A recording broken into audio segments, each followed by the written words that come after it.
자, 이제 느헤미야 한번 볼까요? 느헤미야는 앞서서 우리가 살펴봤던 것처럼 두 부분으로 나뉘고 있는 것을 볼 수가 있죠. 이게 화면에 보이는 것처럼 이게 1장과 7장 4절까지가 한 단락 이렇게 볼 수가 있고, 7장 5절서부터 13장까지 이렇게 한 단락으로 이렇게 볼 수가 있습니다. 첫 번째 단락은 느헤미야의 귀환과 성벽 재건축, 느헤미야 귀환과 성벽 재건축에 관한 내용이 담겨져 있다라고 하는 것을 알 수가 있는 거죠. 그리고 이제 여기가 3차 포로 귀환 내용입니다. 여기 앞서서 보면 여기 에스라 같은 경우는 어때요? 에스라 같은 경우는 1장서부터 6장까지가 1차 포로 귀환, 그 다음에 7장서부터 10장까지가 이제 2차 포로 귀환 이야기가 담겨져 있는 거고, 여기 이제 1장서부터 7장 4절까지가 3차 포로 귀환이다 라고 하는 것을 여러분들이 기억해 두면 좋을 것 같아요. 그러니까 총 몇 번에 걸쳐서 귀환하는 거예요? 3번이다 라고.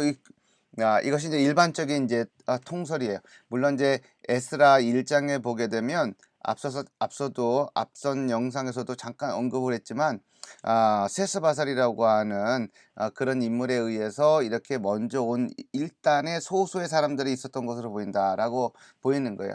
이게 뭐 학자들마다 어떤 사람은 세스바살이라고 하는 인물하고 수룹바벨이라고 하는 인물을 동일시하기도 하기도 하는데, 그렇게 동일시할 수 있는 문제인가 싶기도 하고, 여하튼간에 공식적으로는 일단 3번에 걸쳐서 바벨론의 포로로 있었던 사람들이 예루살렘으로 귀환하게 된 이야기가 기록이 되어 있습니다.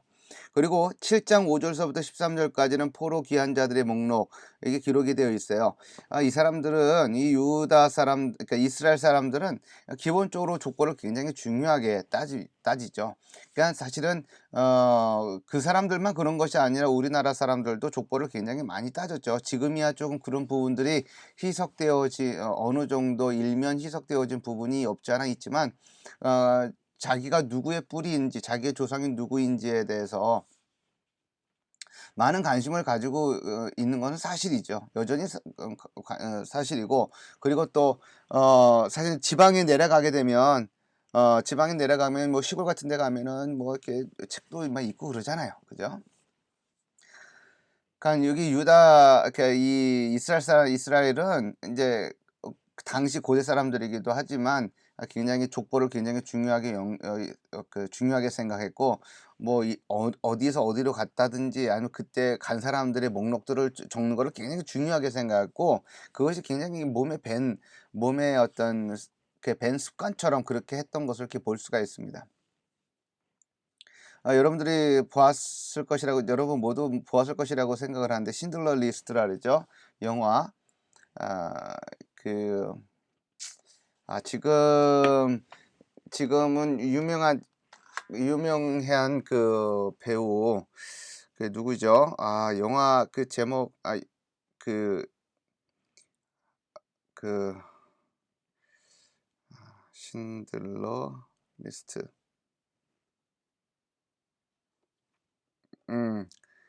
1994년에 제작이, 그러니까 뭐라고 하나요? 상영이 된 건데, 거기서 보게 되면 거기서도 이스라엘 사람들이, 유대인들이 몇 명이 어떻게 구출되어졌는지에 대해서 굉장히 소상하게 기록이 되어져 있는 것을 이렇게 볼 수가 있습니다. 그 사람들이 일종의 아주 그 몸에 밴 습관처럼 그렇게 한다라고 하는 것을 이렇게 느끼게 됩니다. 그리고 이제 공동체 재건과 관련된 이야기가 기록이 돼요. 이제 그거는 이제 여기 부분과 관련해서 한번 언급을 하게 될 겁니다. 첫 번째 단락에서는 핵심 내용은 성벽 중축 완공과 관련된 이야기입니다. 성벽 중축 완공. 그러니까 예루살렘이 바벨론 느부갓네살에 의해서 무너지게 되어지는데, 무너지는 무너지는 그것이 그냥 완전하게 이제 예루살렘이 이렇게 성전이 있고, 예루살렘이 이렇게 성이 이렇게 있습니다. 성이 이렇게 문도 있고, 이렇게 있어요. 옛날에 우리 도성에 이렇게 그 돌담같이 쌓아 놓은 것처럼 이게 예루살렘 성벽이 이렇게 있는데 바벨론의 느부갓네살에 의해서 멸망당할 때 이것이 다 무너진 거예요. 이것이 거의 다 거반 무너졌습니다.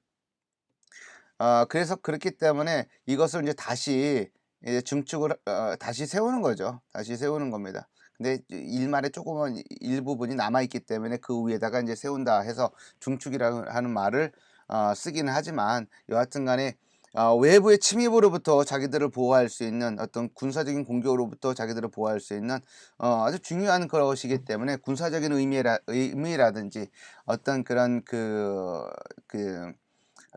정치적인 목적을 위해서도 굉장히 필요한 것이 성벽이었기 때문에 예루살렘으로 귀환한 자들이 성전을 짓고 미안합니다. 계속 이 딱꼭질이 나는데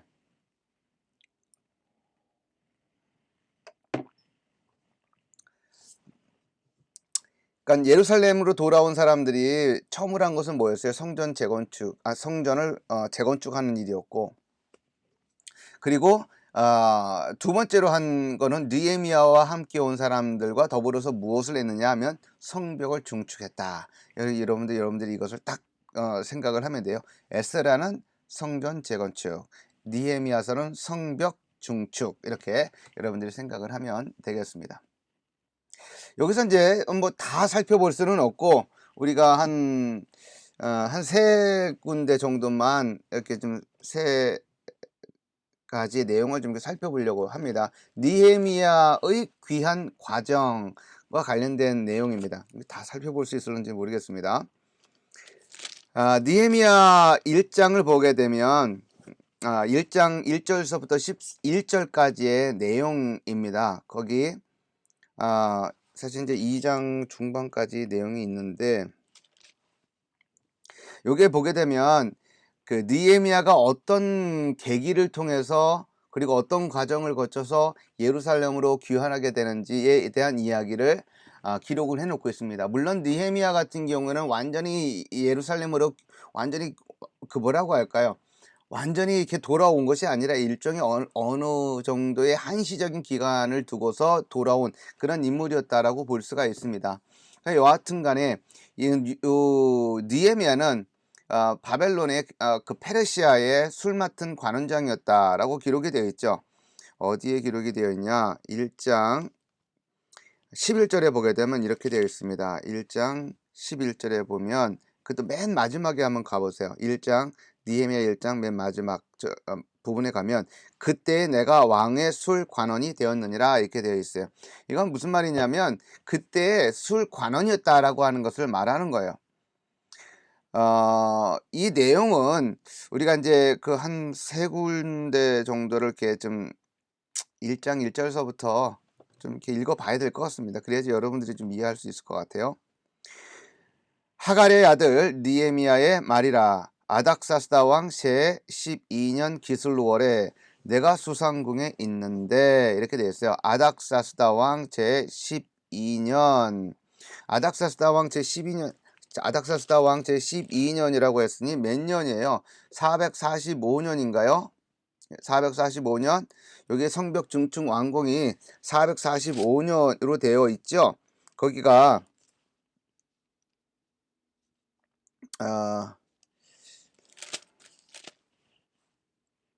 이 앞에 볼까요?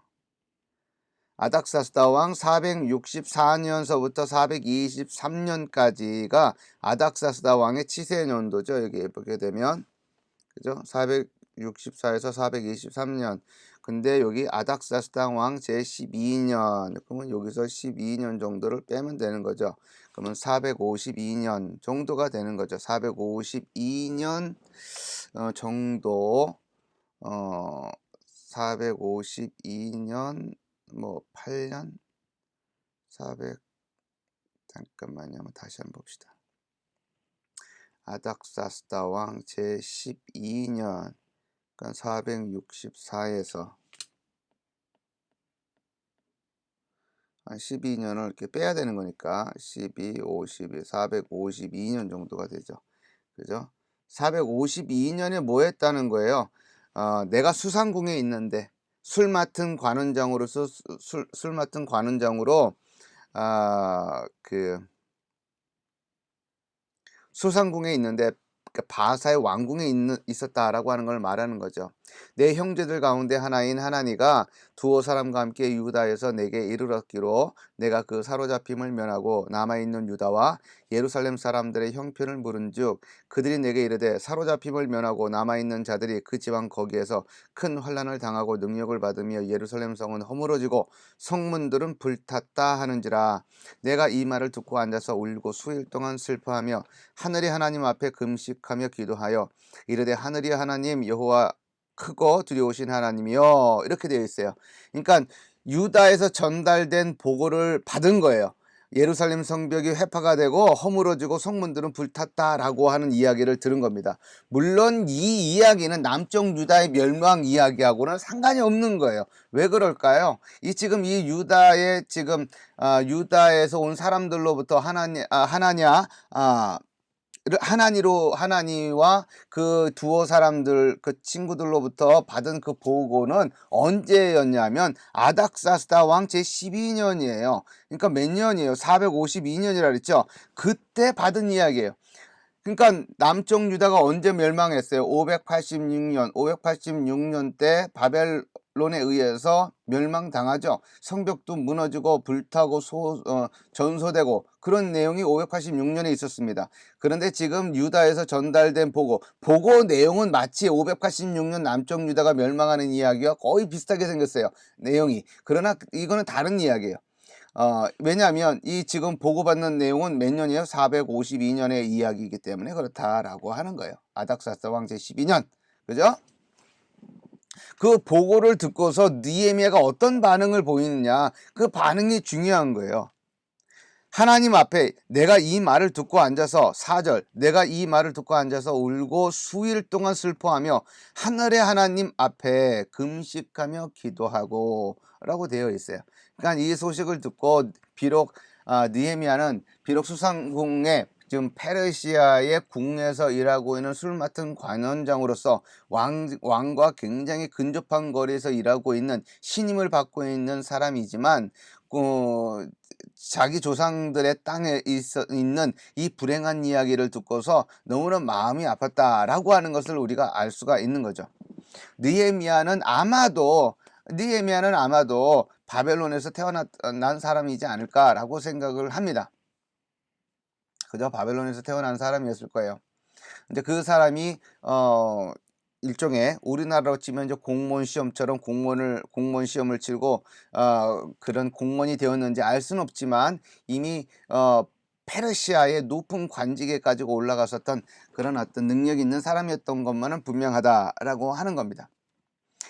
이런 그 반응을 보이는 거예요. 너무나 아프고 고통스러워서 이 소식을 듣고 수일 동안 금식하며 슬퍼하면서 하나님 앞에 금식하며 기도하였다라고 되어 있습니다. 그러니까 이 사람의 신앙관이라든지 어떤 됨됨이를 어느 정도 유추해 볼 수 있는 내용이다라고 보는 거죠. 그런데 그 무엇보다도 중요한 것은 이 느헤미야가 이런 금식하며 기도하면서 내뱉었던 했던 말들의 내용입니다. 그 내용을 보게 되면 이르되 5절서부터 기록이 되어 있죠. 5절서부터 하늘의 하나님 여호와 크고 두려우신 하나님이요 주를 사랑하고 주의 계명을 지키는 자에게 언약을 지키시며 긍휼을 베푸시는 주여 간구하나이다. 하나님은 지금 느헤미야가 알고 있는 하나님은 이런 하나님인 거예요. 언약을 지키고 긍휼을 베푸시는 분이다라고 하는 것. 누구에게? 주를 사랑하고 주의 계명을 지키는 자에게 그 언약을 지키시는 분. 그러니까 주의 계명을 지키는 자에게 언약을 지키시는 분, 그 다음에 긍휼을 베푸시는 분, 이렇게 알고 있는 거예요. 6절 이제 주의 종들인 이스라엘 자손을 위하여 주야로 기도하오며 우리 이스라엘 자손이 주께 범죄한 죄들을 자복하오니 주는 귀를 기울이시며 눈을 여시사 종의 기도를 들으시옵소서. 나와 내 아버지의 집이 범죄하여 주를 향하여 크게 악을 행하여 주께서 주의 종 모세에게 명령하신 계명과 율례와 규례를 지키지 아니하였나이다. 지금 느헤미야가 고백을 하고 있는 것은 뭐예요? 자기를 비롯해서 자기를 포함해서 지금 이제 조상들까지 같이 함께 한 공동체로 묶어서 뭐라고 말을 하냐면 나와 내 아버지 집이 범죄하였다라고 이야기를 하고 있어요. 주께 크게 악을 행하였다라고 되어 있어요. 그렇게 고백을 하는 겁니다. 8절 옛적에 주께서 주의 종 모세에게 명령하여 이르시되 만일 너희가 범죄하면 내가 너희를 여러 나라 가운데에 흩을 것이요 만일 내게로 돌아와 내 계명을 지켜 명세하면 너희 쫓긴 자가 하늘 끝에 있을지라도 내가 거기서부터 그들을 모아 내 이름을 두려고 택한 곳에 돌아오게 하리라 하신 말씀을 이제 청하건대 기억하옵소서라고 되어 있어요. 요게 아주 중요한 말씀이 되어 있는 것이 기록이 되어 있는 것이죠. 옛적에 기록되어 있는 말씀, 즉 모세가 기록한 명령한 그 신명기에 기록된 말씀이죠. 만일 너희가 범죄하면 내가 너희를 여러 나라 가운데 흩을 것이요 라고 한 그 말씀대로 이스라엘 백성들이 하나님께 범죄하여서 바벨론의 포로가 끌려와서 이렇게 각 나라에 흩어지게 되었습니다 라고 이야기를 하고 있는 거예요. 이거는 느헤미야의 머릿속에 어떤 생각이 있는가를 알 수가 있는 거예요. 느헤미야의 머릿속에는 지금 우리가 포로로 끌려와서 바벨론의 느부갓네살에서 멸망당하고 이렇게 바벨론의 포로로 끌려오고 그리고 바벨론에 멸망하고 나서 이제 페르시아가 이제 바벨론을 멸망시켜서 바벨론을 집어삼켜서 이 메소포타미아 이 지역의 패권을 지금 페르시아가 쥐고 있지만 그리고 그래서 그 페르시아의 소속된 그 포로자들로서 살아가고 있지만 그것이 다 무엇 때문이다라고 얘기를 하는 거예요. 조상들의 죄악 때문이다라고 하는 거예요. 조상들 그리고 자기를 포함시키고 있는 거예요. 죄악 때문에 이와 같이 지금 포로가 되었습니다 라고 하는 것을 고백을 하고 있다 라고 하는 거예요. 그러니까 이것이 신명기에 있는 그 사관이 그대로 지금 느헤미야의 머릿속에도 그대로 남아있다라고 하는 거예요. 이것은 달리 말하면 역사서에 이렇게 흐르고 있는 그 신명기 사관, 즉 하나님께서 신명기 28장 29장을 통해서 말씀하시고 있는 것처럼 율법을 순종한 복을 받고 율법을 불순종하면 저주를 받는다라고 하는 심판을 받는다라고 하는 그 내용의 흐름이 흘러서 느헤미야서에까지도 계속 이어지고 있다라고 해도 과언이 아니다라고 하는 거예요. 더 흥미로운 지점은 뭐냐면 이 바벨론에 태어났을 것이라고 보여지는 이 느헤미야 그리고 페르시아의 그런 높은 관직에 올라가 있는 느헤미야의 머릿속에 그와 같은 생각이 있었다라고 하는 것은 비록 느헤미야가 페르시아의 궁정에서 일하고 있는 술 맡은 관원장으로서 아닥사스다 왕 아주 근접해서 일을 하고 있는 그런 관료임에도 불구하고 그는 어떤 교육을 받은 거예요? 성경 교육을 받았던 인물이었음이 틀림없다라고 하는 거죠. 받지 아니하고서 어떻게 이와 같은 내용을 알 수 있었겠어요? 그죠? 그러니까 느헤미야라고 하는 인물을 우리가 그려볼 때 느헤미야라고 하는 인물은 비록 페르시아의 높은 관직에 오를 수 있는 왕의 신임을 받는 사람이었음에도 불구하고 즉 이방 나라에서 일하고 있는 사람이었음에도 불구하고 성경 교육을 꾸준히 받고 있었던 인물이었다라고 하는 것을 알 수가 있다라고 하는 겁니다. 그걸 어디서 알 수가 있는 거예요? 그의 기도를 통해서 알 수 있는 거예요. 그의 기도에서 그 기도에 다 나타나 있는 겁니다. 그러니까 그 기도를 이렇게 자기 자신의 기도 노트를 한번 보세요. 그러면 거기에 자기 자신이 생각하고 있는 하나님이 어떤 하나님인지가 다 거기에 다 들어있어요. 신관이 거기에 다 드러나 있습니다.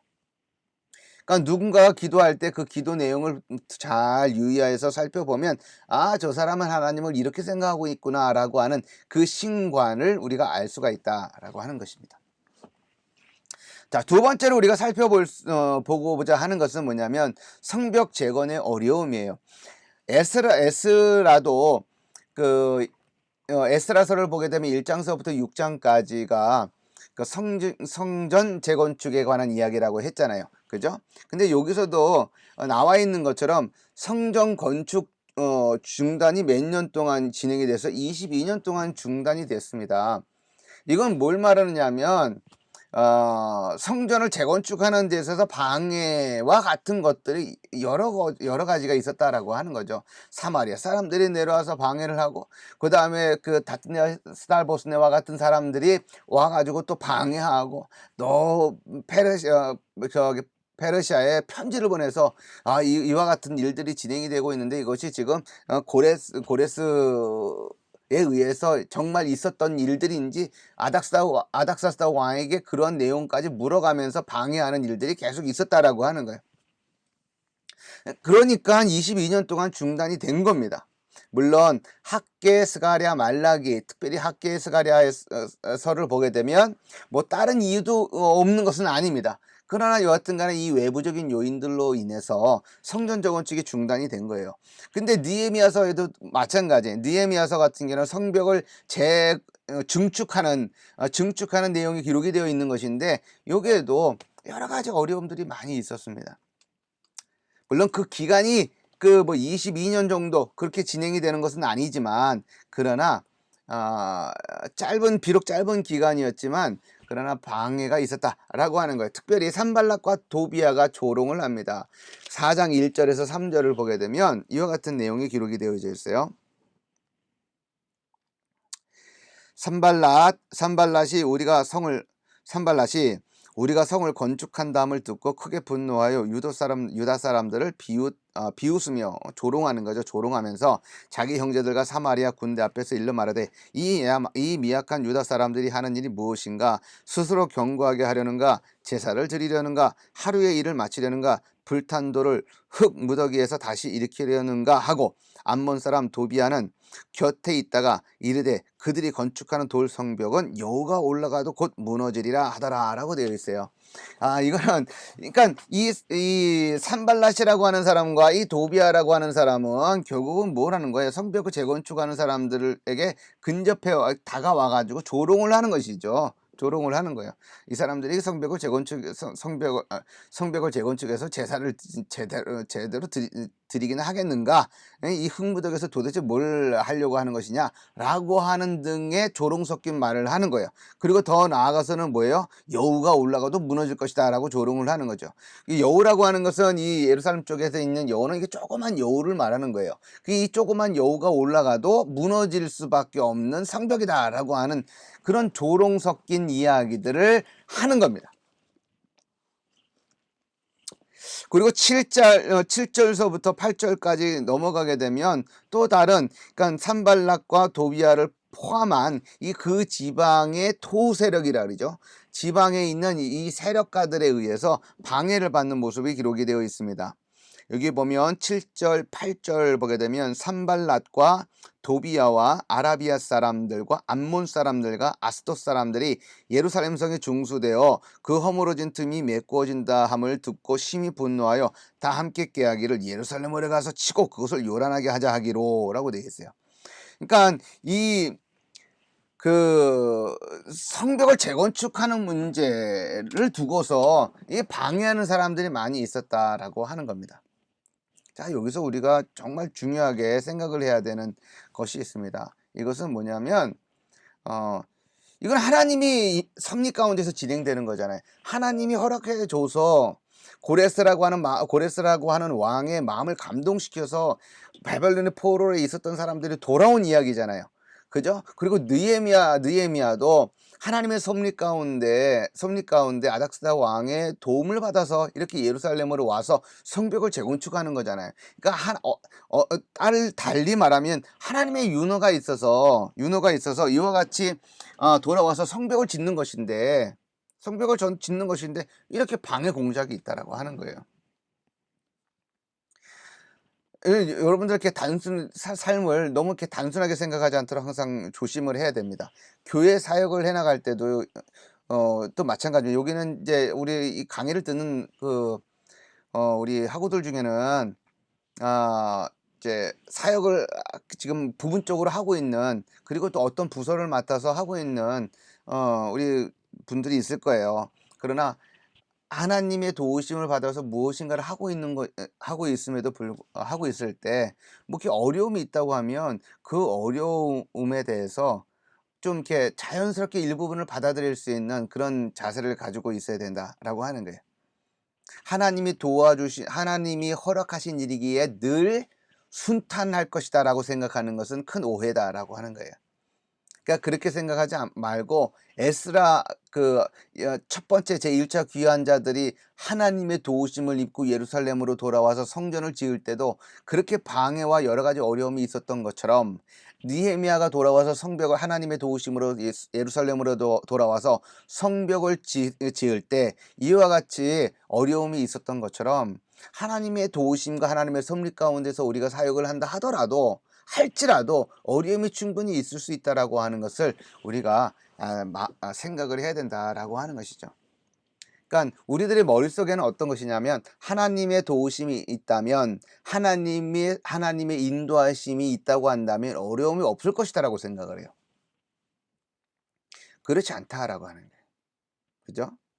그러니까 에스라가 느헤미야를 보면 탁 나타난다라고 하는 것. 자, 세 번째로 생각해 볼 수 있는 것은 공동체 내부의 문제입니다. 사회적인 문제도 있고 영적인 문제도 있어요. 영적인 문제도 있습니다. 그 사회적인 문제는 뭐냐면 그때 이제 가난의 문제, 가난의 공동체의 일부 사람들이 아주 극심한 가난으로 내몰린 사람들도 있습니다. 요것은 이제 요거하고도 연관이 되어 있습니다. 가난 문제, 또 당시 이제 있었던 흉년 문제가 있고요. 빚 문제가 있고 높은 이자 놀이 이렇게 있어요. 흉년은 차치하더라도 예루살렘 공동체 안에서 어떤 문제가 있었냐면, 자, 여기 이제 요 부분은 여러분들이 개인적으로 읽어보면 좋겠습니다. 어떤 문제가 있었냐면, 공동체 그 형제들끼리 공동체 구성원들끼리 이자놀이 한 거예요. 이자놀이. 현대적인 의미로 한다면 고리대금업을 한 거예요. 돈을 빌려주고 높은 이자를 받는 거예요.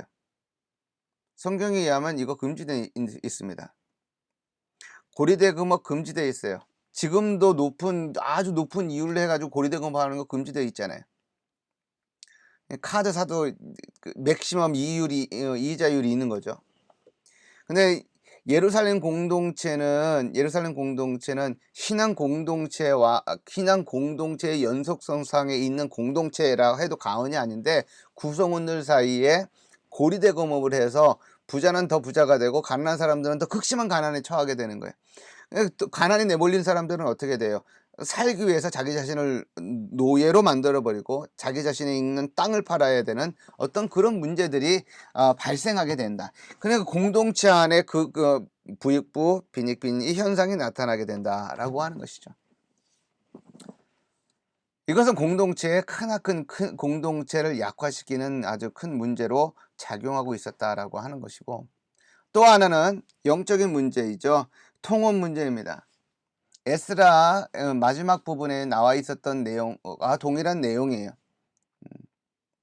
이방 여인들, 즉 공동체의 지도자층에 속해 있는 사람들이 주로 지도급에 있는 사람들이 모함 여인을 포함한 이방 여인들과 더불어서 결혼함으로 인하여 공동체의 정체성을 훼손하고 그리고 신앙을 훼손하게 되는 이야기가 기록이 되어 있어요. 이런 것을 보게 되면 좀 생각하게 되는 지점이 있는 거죠. 그러니까 이 공동체는 어떻게 시작을 했어요? 으쌰으쌰 시작이 됐잖아요. 고레스 칙령에 의해서 시작된 하나님의 예언과 성취라고 하는 측면에서 해석될 수 있는 하나님의 도우심 속에서 진행된 예루살렘 귀환 공동체, 성전을 재건축하기 위해서 바벨론에 있는 자기들의 삶의 터전을 버리고 온 사람들, 그죠? 으쌰으쌰해서 정말 좋은 어떤 신앙의 모습을 가지고 돌아온 사람들인데, 세월이 흐르고 시간이 흐르다 보니까 어떤 모습으로 변질되는 거예요. 이 신앙이 없는 사람들과 결혼하면 어때? 나의 신앙의 정체성을 훼손하는 사람과 결혼하는 거 어때? 라고 하는 단계까지 가는 거예요. 그것도 지도급에 있는 사람들이. 신앙이 이렇게 시간이 흐르면서 이렇게 허물어지고 약화된다라고 하는 거죠. 그러니까 예전의 신앙의 내 모습이 신앙에 좋았다. 그것만 울고 먹고 있을 수는 없는 거예요. 지금의 신앙이 좋으냐 없는 신앙이 나쁘냐 이제 그것이 문제인 거지 옛날에 신앙이 좋았냐 그 별 의미 없습니다. 옛날에 돈이 많았다 별 의미 없는 거예요. 옛날에 건강 좋았다 별 의미 없습니다. 지금 건강 나쁘면 의미 없는 거예요. 신앙은 지금도 좋아야 되고 그 지금 좋은 상태를 계속 유지하는 데 신경 써야 되는 것이 중요한 것이지 옛날 중요했고 지금은 안 좋았다 의미 없다. 에스라서도 이렇게 좋은 어떤 신앙의 모습으로 시작을 했다가 이와 같은 통호 문제로 공동체가 몸살을 앓고 있는 것처럼 느헤미야도 이렇게 으쌰으쌰 시작을 했지만 결국은 또 공동체 내부 문제, 이 통호 문제, 이 고리대금업의 문제로 공동체가 약해지는 공동체가 병들어가는 모습으로 끝이 난다라고 하는 이 것으로 우리가 좀 이렇게 정리를 해 볼 수가 있습니다.